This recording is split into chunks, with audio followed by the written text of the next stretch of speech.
একটা মজার গল্প বলি। একটা রাজা ছিল। নদীর এপারে একটা রাজা, নদীর ওপারে একটা রাজা।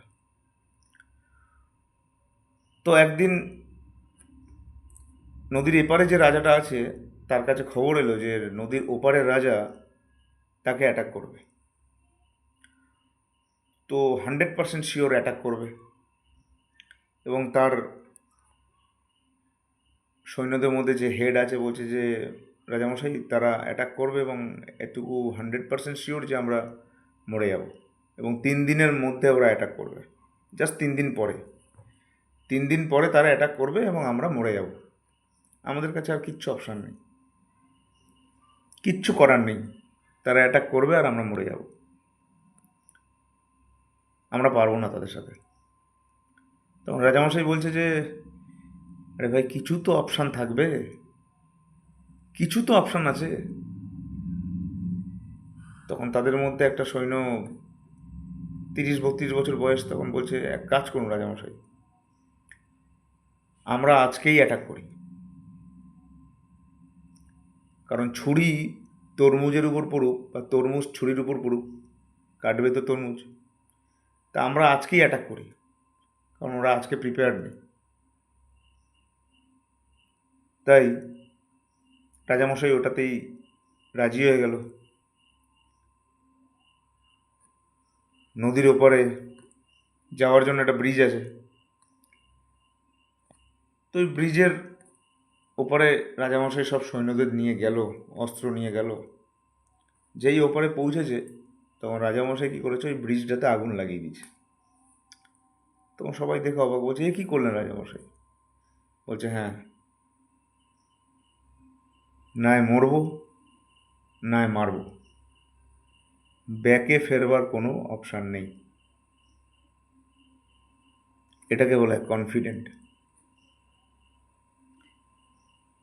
আমরা কোনো সময় এরকম বলি যে চল কিছু খাওয়ার চেষ্টা করি,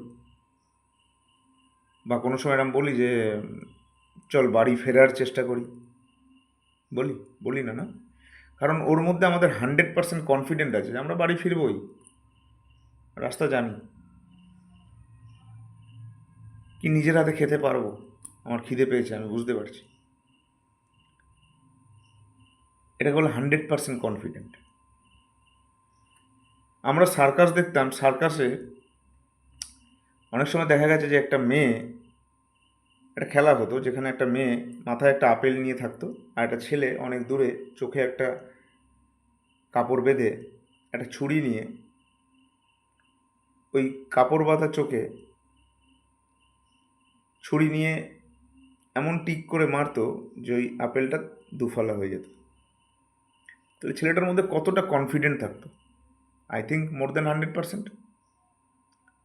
তাহলে সেই ছেলেটা যদি ওই মেয়েটার কানে কানে গিয়ে যদি বলতো যে তুই দাঁড়া এখানে, আমি চেষ্টা করছি, মেয়েটা কি করতো? যদি বলতো চেষ্টা করছি, মেয়েটা কি দাঁড়াতো? দাঁড়াতো না।